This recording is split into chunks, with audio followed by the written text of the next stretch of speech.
প্রাণিবিদ্যা বিভাগের প্রথম বর্ষের শিক্ষার্থীরা তোমাদেরকে পড়াচ্ছিলাম প্রাণী বৈচিত্র্য 1 প্রোটোজোয়া নন কর্ডেটস কোর্স কোড 213103।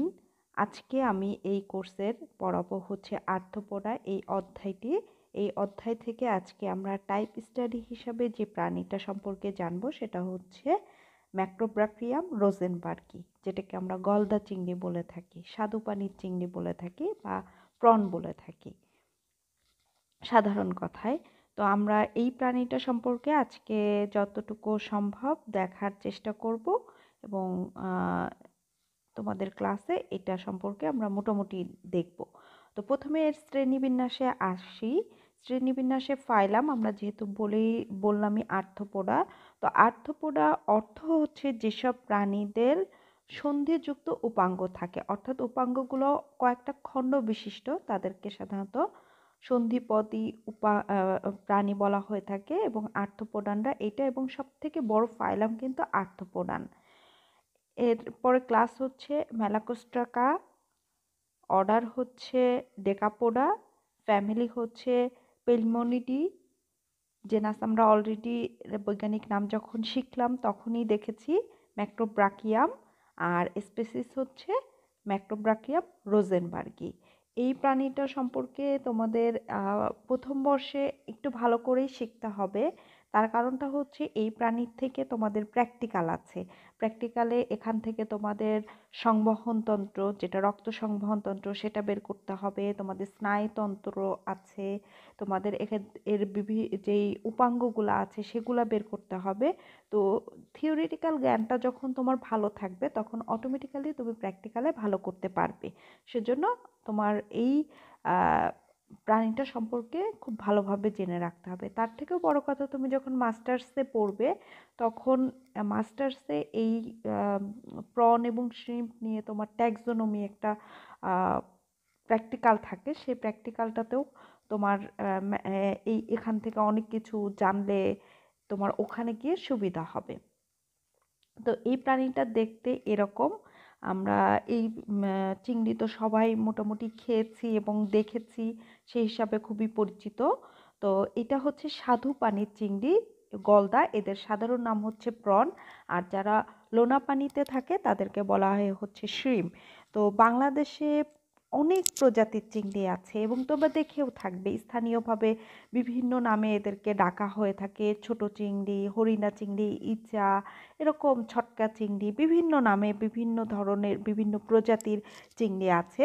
তো আমরা আমাদের টাইপ স্টাডি হিসেবে আজকে গলদা চিংড়িটা দেখব। এটা স্বাদু পানিতে পাওয়া যায় এবং স্বাদু পানিতে যাদেরকে পাওয়া যায় তাদেরকে প্রন বলা হয়, এবং যাদের লোনা পানিতে পাওয়া যায় তাদেরকে শ্রিম্প বলা হয়, যেমন হচ্ছে বাগদা চিংড়ি। তো বাংলাদেশে এরকম স্বাদু পানির প্রায় 30 প্রজাতির চিংড়ি আছে, আর লোনা পানিতে এরকম আরও 30-40 প্রজাতির চিংড়ি আছে। তাহলে বুঝতেই পারছো যে কত প্রজাতির চিংড়ি আছে।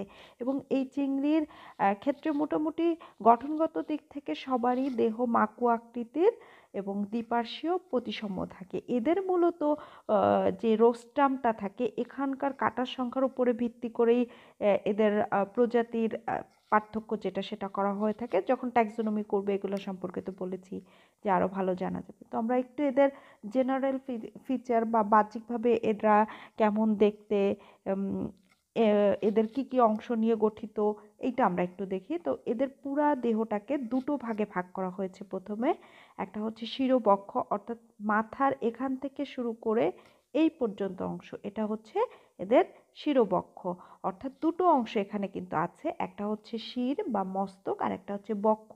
কিন্তু এই দুটো অংশকে স্পষ্টভাবে যেহেতু আলাদা করা যাচ্ছে না, সেজন্য এই দুটোকে একসাথে শিরোবক্ষ বলা হচ্ছে।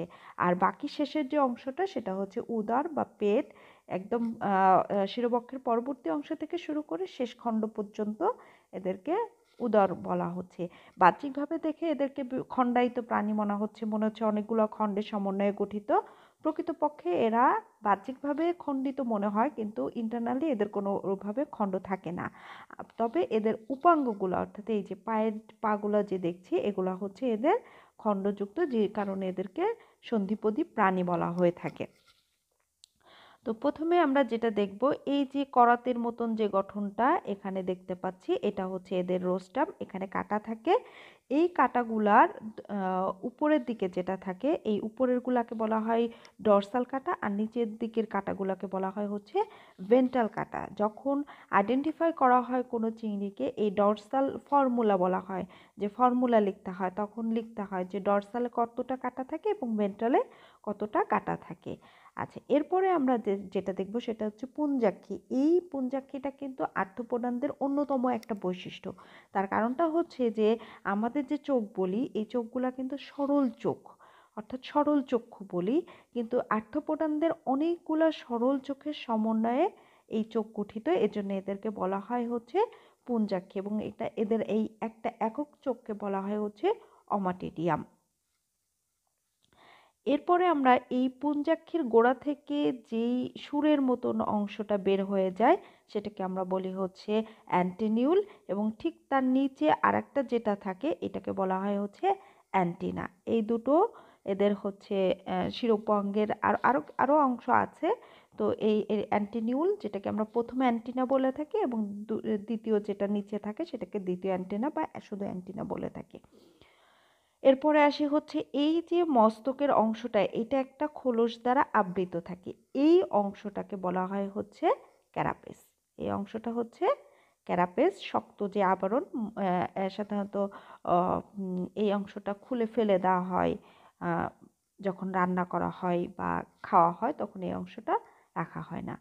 এই যে পুঞ্জাক্ষীর গোড়ায় যে কাটার মতন গঠন দেখতে পাচ্ছি দুটো, এটা হচ্ছে এদের যকৃৎ কাটা। যকৃৎ কাটা এজন্য বলা হয় কারণ এই মস্তিষ্কের এই যে মস্তক খণ্ডটা, এই ক্যারাপেসের নিচে এদের যকৃত এবং অগ্নাশয় দুটো একত্রে মিলে বলা হয় হেপাটো প্যানক্রিয়াস। এই অংশটা থাকে দেখে এখানের যে কাটার অংশটা, এটাকে বলা হচ্ছে যকৃত কাটা। আচ্ছা, ক্যারাপেসের ঠিক এখানে এদের ফুলকা প্রকোষ্ঠ থাকে, অর্থাৎ ফুলকা থাকে। এই ফুলকা প্রকোষ্ঠকে ক্যারাপেসের যে অংশটা ঢেকে রাখে সেই অংশটাকে বলা হয় হচ্ছে ব্রাঙ্কিও স্টেগাইট। পরের অংশটা যদি আমরা দেখি, এদের যে পদ, চলন পদ, এই যে অংশগুলা, এই পদগুলো আলাদা এবং এখানকার এই পদগুলো আলাদা। তো এই যে সামনের দিকে বুকের অংশে যে পদগুলা থাকে এগুলাকে বলা হয় হচ্ছে চলন পদ। এই চলন পদের মধ্যে আবার 2 নাম্বার যে পাটা, সেই পাটা সব থেকে বড় থাকে, এবং এই পাটা দেখে এদেরকে মানে যেহেতু দ্বিতীয় নাম্বারটা সবচেয়ে বড়, তাহলে তার পরেরটা হবে 3, 4, 5 এবং এর সামনেরটা হবে 1 নাম্বার। খুব সহজে আইডেন্টিফাই করা যায় যে কত বের করতে হবে, যেহেতু প্র্যাকটিক্যালে উপাঙ্গগুলা, সেক্ষেত্রে 2 থেকেই রেখেই আমরা খুব সহজে এদেরকে বের করতে পারি। কারণ এদের আরও একটা অঙ্গ আছে যেটা চলন পদ না, কিন্তু চলন পদের মতন গঠন, সেজন্য ওইটাকে আবার 1 ধরলে সমস্যা হয়। সেজন্য মূলত 2কে আমরা কাউন্ট করি আগে, এবং তারপরে ওগুলো বের করতে আমাদের সুবিধা হয়। এবং এই যে উদরীয় অঞ্চলে যে পাগুলা থাকে এগুলাকে বলা হয় সাঁতার উপাঙ্গ। এগুলা দিয়ে এরা সাঁতার কাটে, এবং এই চলন পথগুলো দিয়ে এরা যখন পানির তলদেশে যায় তখন হাঁটার কাজে ব্যবহার করে, আর এইগুলো এরা পানিতে যখন থাকে তখন সাঁতারের কাজে ব্যবহার করে থাকে। এখানে 6 জোড়া টোটাল উদর উপাঙ্গ থাকে, কিন্তু এই 5 জোড়াকে বলা হয় প্লিওপড, আর শেষের যেই খণ্ডটা থাকে এইটাকে বলা হয় হচ্ছে ইউরোপড। আর ইউরোপডের উপরে আরেকটা যে খণ্ডটা থাকে এটাকে বলা হয় হচ্ছে টেলসন। এই হচ্ছে মূলত এদের যে বাহ্যিক যে গঠন, সেই গঠন আমরা যেটা দেখতে পেলাম এতক্ষণ ধরে, সেই পুরো অংশগুলা। আরও অংশ আছে, যেমন এই যে উপরের প্লিউরন, এই যে খণ্ডকগুলা, কয়েকটা খণ্ড, তারপরে হিঞ্জ থাকে, যে জয়েন্টগুলা থাকে, তো এই ধরনের গঠনগুলা থাকে। তো এত ডিটেলস আমরা জানবো না, আমাদের যতটুকু ঠিক জানলে চলে যাবে আমরা ততটুকুই এখানে দেখব। এখন আসি এদের ভেতরের গঠন, আস্তে আস্তে আমরা দেখব। তো সেক্ষেত্রে প্রথমে আমরা দেখব এদের 19 জোড়া উপাঙ্গ আছে। এইটুকু একটা চিংড়ি মাছ, তার আবার কতগুলা উপাঙ্গ। তাহলে ভেবে দেখো। তো এই 19 জোড়া উপাঙ্গকে প্রথমে এদের বডিটাকে যেহেতু দুটো পার্টে ভাগ করা হয়েছে, ঠিক ওই দুটো পার্টের নাম অনুসারে এদেরকে দুটো ভাগে ভাগ করা হয়েছে। প্রথমে একটা হচ্ছে শিরোবক্ষ উপাঙ্গ, যেখানে 13 জোড়া উপাঙ্গ আছে। তাহলে আলটিমেটলি বোঝা যাচ্ছে যে আর বাকি থাকে 6 জোড়া, সেটা আছে হচ্ছে উদর উপাঙ্গ হিসাবে। তো শিরোবক্ষে থাকবে 13 জোড়া এবং উদরে থাকবে 6 জোড়া উপাঙ্গ। শিরোবক্ষ উপাঙ্গকে আবার দুই ভাগে ভাগ করা হয়েছে, কারণ এখানেও দুটো খণ্ড আছে। শির মানে মস্তক একটা খণ্ড আছে, বক্ষ একটা খণ্ড আছে, সেই হিসাবে এটাকে আবার দুটো ভাগে ভাগ করা হয়েছে। তো শির উপাঙ্গ এখানে থাকে হচ্ছে 5 জোড়া, আর যেটা বক্ষীয় উপাঙ্গ এখানে থাকে হচ্ছে 8 জোড়া। এই হচ্ছে টোটাল 13 জোড়া। তো শির উপাঙ্গগুলোর নামগুলো আমরা একটু দেখি। প্রথম যেটা, সেটাকে আমরা বলবো অ্যান্টিনিউল, যেটা আমরা ছবিতে দেখে এসেছি। তারপরে হচ্ছে অ্যান্টিনা, এটাও আমরা দেখেছি। ম্যান্ডিবল, ম্যাক্সিলুলা আর হচ্ছে ম্যাক্সিলা, এই তিনটা মূলত আমরা বাহ্যিকভাবে দেখতে পাই না। ক্যারাপেসটা উঠিয়ে ওর নিচে এই অংশগুলা থাকে, তখন ওগুলা আস্তে আস্তে পরপর বের করতে হয়। তো এটা গেল আমাদের হচ্ছে বক্ষীয় শিরোপাঙ্গের ভেতরে 5 জোড়া যেটা থাকবে সেটা। বক্ষীয় উপাঙ্গের মধ্যে ম্যাক্সি লিপিড লিপিড 3 জোড়া থাকে। এই 3 জোড়ার মধ্যে আমরা যে নামকরণ করি সেটা হচ্ছে প্রথম ম্যাক্সিলিপেড, দ্বিতীয় ম্যাক্সিলিপেড, তৃতীয় ম্যাক্সিলিপেড, এভাবে এদেরকে নাম করা হয়। অর্থাৎ এই 3 জোড়ার মধ্যে কিন্তু প্রথম, দ্বিতীয়, তৃতীয়। তারপরে থাকে চলনপথ 5 জোড়া। 5 জোড়াকেও ঠিক একইভাবে প্রথম চলনপথ, দ্বিতীয় চলনপথ, তৃতীয় চলনপথ, চতুর্থ চলনপথ এবং পঞ্চম চলনপথ। তার ভেতরে কিন্তু অলরেডি আমরা দেখে এসেছি যে 2 নম্বর চলনপথটা সব থেকে বড় থাকে। আর উদর উপাঙ্গের ভেতরেও আমরা দেখেছি যে প্লিওপড, উদরের যে প্রথম 5 জোড়া থাকে সেগুলোকে বলা হয় প্লিওপড, আর শেষেরটা থাকে হচ্ছে ইউরোপড। এগুলো সব, এটা মূলত সাঁতারের জন্য ব্যবহার করে, আর এটা ভারসাম্য রক্ষার জন্য এরা ব্যবহার করে থাকে। তাহলে এই হচ্ছে উপাঙ্গ। এখন আমরা এই উপাঙ্গগুলোর ডিটেলস যে বর্ণনা সেটা দেখার চেষ্টা করব। তার আগে আমরা দেখি আদর্শ উপাঙ্গ হতে হলে তার কি কি অংশ থাকতে হবে। সাধারণত 3টা অংশ থাকে: প্রোটোপ্রোডাইট, এন্ডোপোডাইট আর হচ্ছে এক্সোপোডাইট। প্রোটোপ্রোডাইটের মধ্যে আবার 3টা অংশ থাকে: প্রিকক্সা, কক্সা আর বেসিস। তো সাধারণত অ্যান্টিনিউল যেটা, সেখানে প্রিকক্সা, কক্সা, বেসিস এই 3টা অংশ থাকে। কিন্তু আমরা অন্য যে উপাঙ্গগুলো দেখব সেখানে মূলত কক্সা আর বেসিস এই দুটোই প্রোটোপ্রোডাইটের অংশ হিসাবে থাকবে। এছাড়া এখানে এন্ডোপোডাইট এবং এক্সোপোডাইট যদি থাকে তাহলে আমরা তাদেরকে বলবো দ্বিশাখ উপাঙ্গ বা বাইরোমাস উপাঙ্গ। এই প্রশ্নটা তোমাদের 4 মার্কসের যে কোশ্চেনটা সেটা ক্ষেত্রেও আসে, আবার যে কুইজ থাকে 1 নম্বরে সেটাও আসে, যে দ্বিশাখ উপাঙ্গ কাকে বলে। আবার আসে একটা আদর্শ উপাঙ্গের গঠন বর্ণনা করো। তো এই প্রশ্নটা তোমাদেরকে ভালোভাবে শিখতে হবে। এই অংশ আমি যেগুলো বললাম সেগুলো শেখার পাশাপাশি একটা আদর্শ উপাঙ্গের ছবি এঁকে সেটার বর্ণনা করতে হবে। তো প্রথমে আসে হচ্ছে অ্যান্টিনিউল। প্রথম যেটা আমাদের ছিল এটা হচ্ছে এই অ্যান্টিনিউলের ছবি। তো এটা পুঞ্জাক্ষীর গোড়ায় থাকে। আমরা ছবিটাতে প্রথমে যখন বর্ণনা পড়েছি তখন দেখেছি পুঞ্জাক্ষীর গোড়ায় থাকে, এবং এটা শাখা বিশিষ্ট, অর্থাৎ দুটো শাখা থাকে। দেখো এই পাশে দুটো শাখা আছে, শাখা বিশিষ্ট। প্রোটোপ্রোডাইট আমরা অলরেডি বলেছি যে অ্যান্টিনিউলের প্রোটোপ্রোডাইটে প্রিকক্সা, কক্সা এবং বেসিস এই 3টা খণ্ড থাকে। তো 3টা খণ্ড কোথায় কোথায় আছে আমরা একটু দেখি। এটা হচ্ছে প্রিকক্সা, এটা হচ্ছে কক্সা, এটা হচ্ছে বেসিস। প্রিকক্সার গোড়ায়, অর্থাৎ এই যে প্রিকক্সা, এর গোড়ায় এখানটাতে থাকবে হচ্ছে স্ট্যাটোসিস্ট। প্রিকক্সার গোড়ায় স্ট্যাটোসিস্ট থাকে। এটা এদের বাহ্যিক যে সংবেদন বা ভারসাম্য রক্ষাকারী অঙ্গ হিসাবে কাজ করে থাকে। এদের 2টি ফিলার থাকে, ফিলার বা ফ্লাজেলাম। এই যে উপরে আমরা যেটা দেখতে পাচ্ছি এটাই ফিলার বা ফ্লাজেলাম। দুটোর মধ্যে একটাকে বলা হয় অন্তঃফ্লাজেলাম, একটাকে বলা হয় বহিঃফ্লাজেলাম। এদের যে বহিঃফ্লাজেলামটা থাকে সেটা আবার খণ্ডযুক্ত, অর্থাৎ দুটো খণ্ডে বিভক্ত। এই যে একটা, এই হচ্ছে আর একটা। এবং এই অঙ্গটা মূলত এদের স্পর্শ ইন্দ্রিয় হিসাবে কাজ করে থাকে। এরপরের যে অঙ্গটা সেটা হচ্ছে অ্যান্টিনা বা দ্বিতীয় অ্যান্টেনা বলে থাকি। এখানে আর ওইটার সাথে মূলত পার্থক্য, ওইটাতে দুটো খণ্ডে আমরা তো দেখতে পেয়েছি যে দুটো ফিলার থাকে, এখানে সেরকম থাকে না। তবে এই যে পাখার মতন যে অংশটা, এই অংশটা এর সাথে যুক্ত থাকে। এজন্য খুব সহজে দুটোকে আলাদা করা সম্ভব হয়। তো আমরা এর গঠনটা দেখি এখন। এটা অ্যান্টিনিউলের নিচে থাকবে এবং এখানে কক্সা এবং ব্যাসিস দুটো খণ্ড থাকবে। প্রিকক্সা থাকবে না, কারণ প্রিকক্সা শুধুমাত্র আমরা অ্যান্টিনিউলে দেখব। তাহলে এটা হচ্ছে কক্সা এবং ব্যাসিস, এবং সাধারণত গোড়ার অংশটাই হচ্ছে কক্সা এবং তার উপরের অংশটাই হয় হচ্ছে ব্যাসিস। এদের কক্সার গোড়ায় রেচন, এই যে কক্সা এর গোড়ায় এখানে থাকে হচ্ছে রেচন ছিদ্র।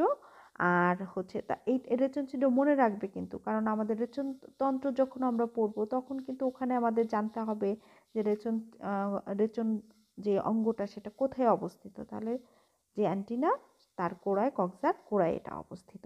আর এদের যে ব্যাসিস, এই ব্যাসিসের গোড়ার বাইরের দিকে, এই যে বাইরের দিকে একটা স্পাইন থাকে। এদের এই যে প্রশস্ত যে অংশটা, এটা মূলত এক্সোপোডাইট এবং এটা স্কোয়ামা নামে পরিচিত, এবং এটা ভারসাম্য রক্ষায় এদের কাজ করে থাকে।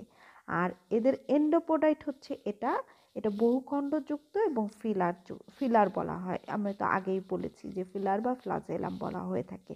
তাহলে এটা হচ্ছে এন্ডোপোডাইট, এটা হচ্ছে এক্সোপোডাইট।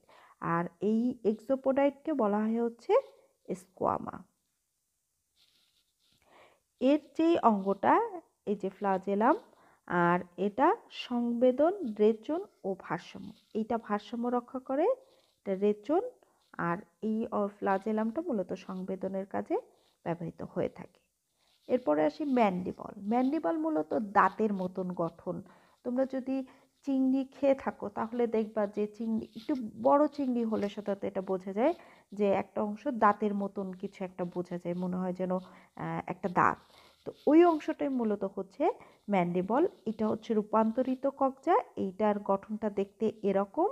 এর গোড়ায় চামচের ন্যায় যে গঠনটা থাকে সেটাকে বলা হয় হচ্ছে অ্যাপোফাইসিস। এখানে 5 থেকে 6টি দাঁতযুক্ত যে অংশটা, এটা হচ্ছে মোলার প্রসেস। আর যেটা 3টা দাঁতযুক্ত থাকে এই অংশটা হচ্ছে ইনসিজার প্রসেস। আর এর বাইরের দিকে যেই বাঁকানো অংশটা থাকে, এটা ব্যাসিস এবং এন্ডোপোডাইট, এই দুটো গঠন একত্রিত হয়ে যে গঠনটা তৈরি করে সেটা হচ্ছে ম্যান্ডিবুলার পাল্প। এদের কোনো এক্সোপোডাইট থাকে না, অর্থাৎ এটা কিন্তু আদর্শ উপাঙ্গ না। এদের মূল কাজ হচ্ছে, যেহেতু দাঁতের মতন গঠন থাকে সেজন্য এটা চর্বণ এবং পেষণ এই দুটো কাজে ব্যবহৃত হয়। ম্যাক্সিলোলা, এটা ছোট, মোটা এবং পাতাকৃতির একটা গঠন। তোমরা কিন্তু প্রত্যেকটা জিনিস তোমার মতন করে মনে রাখার, গঠনটা মনে রাখার চেষ্টা করবা, কারণ তোমার যখন বের করতে হবে প্রত্যেকটা অঙ্গ বের করার পর পরপর থাকে তো দেখতে, তখন যদি তুমি মনে না রাখতে পারো তাহলে কিন্তু একটা আর একটা জায়গায় প্লেস হয়ে নামটাও চেঞ্জ হয়ে যায় অনেক সময়।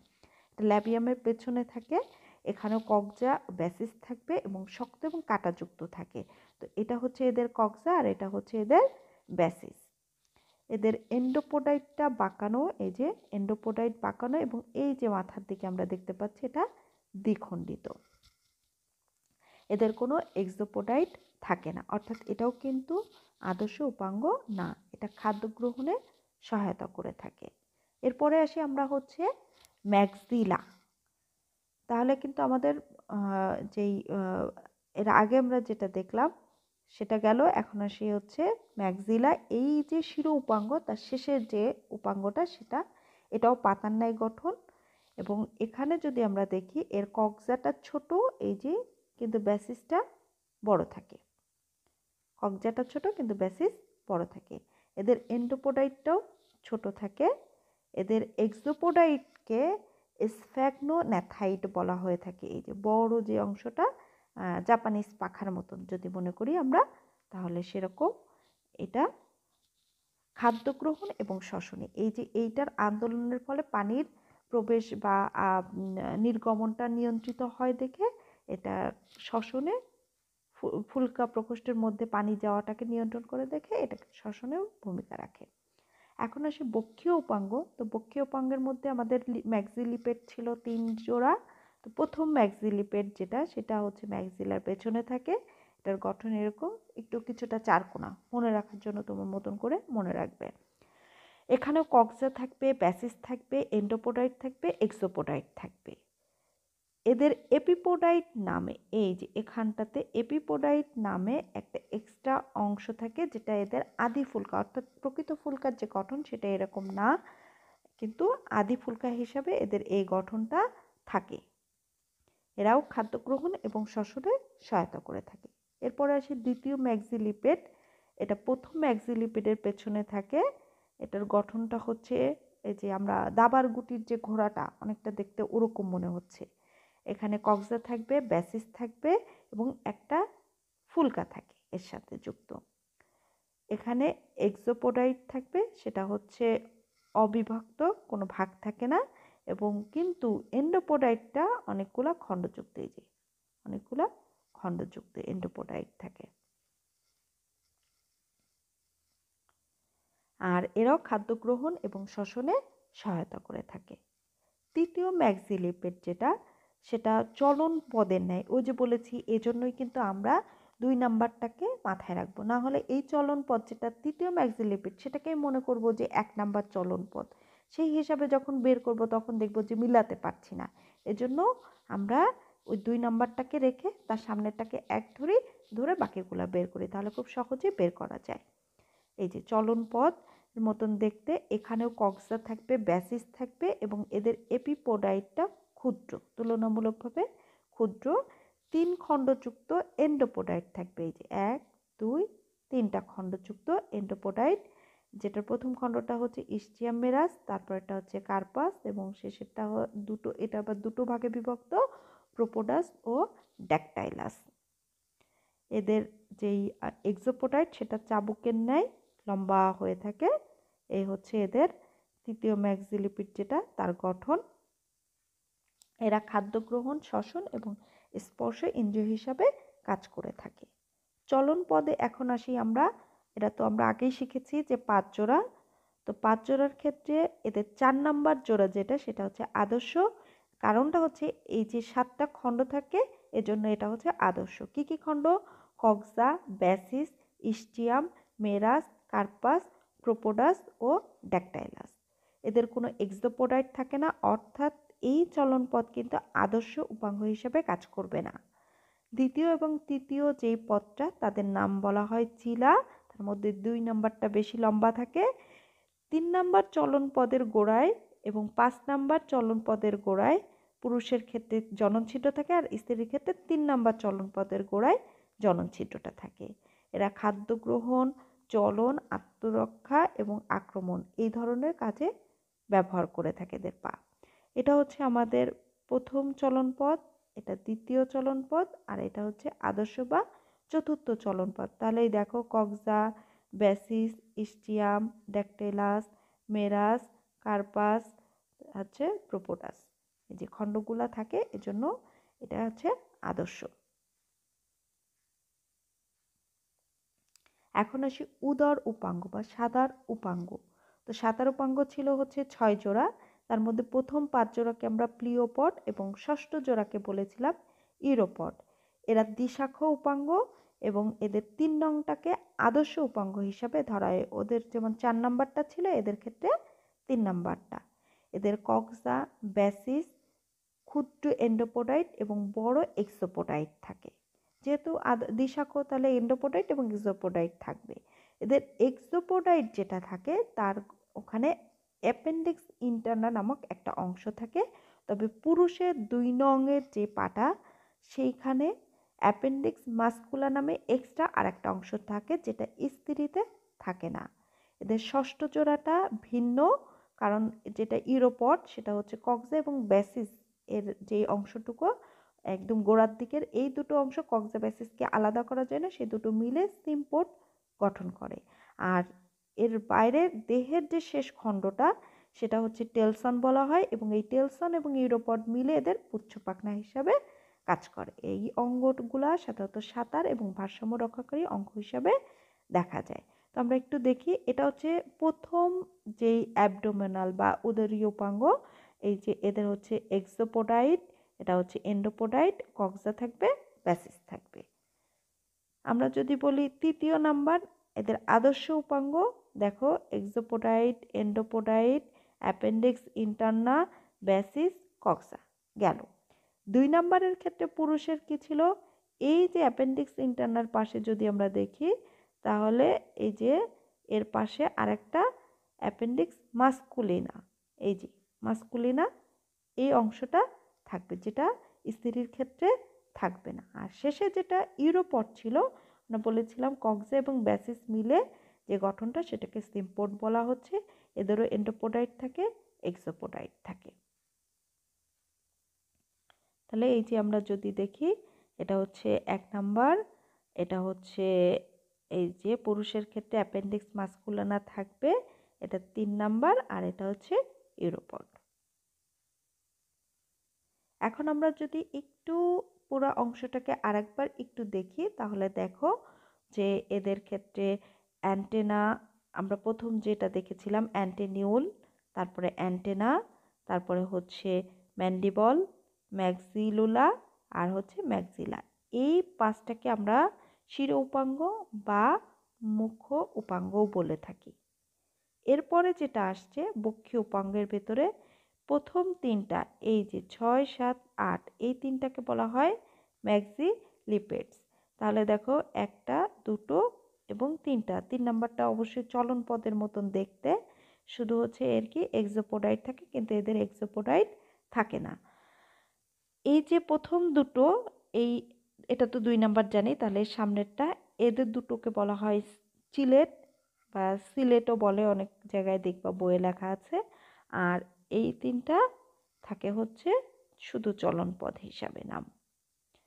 আর উদরীয় উপাঙ্গের ভেতরে এই প্রথম 5টাকে বলা হয় হচ্ছে প্লিওপড, আর শেষেরটাকে বলা হচ্ছে ইউরোপড।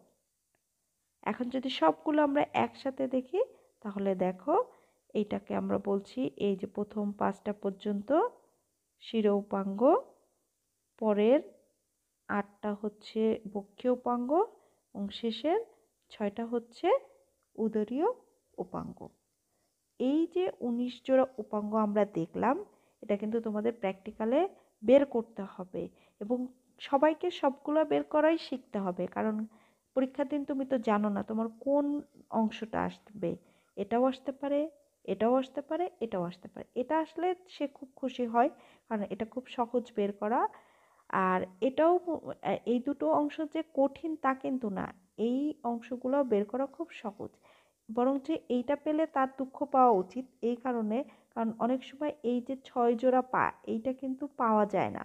কারণ অনেক সময় যে মাছটা তোমাকে, চিংড়িটা যে তোমাকে দেওয়া হচ্ছে, সেটার একটা পা যদি না থাকে, তখন তুমি বিপদে পড়ে যাবা। এজন্য একটু প্রবলেম হয়ে থাকে। তো সেক্ষেত্রে এগুলো তো ভেতরের দিকের অংশ, যার কারণে এগুলা থাকেই, তো এগুলা পাওয়াই যায়।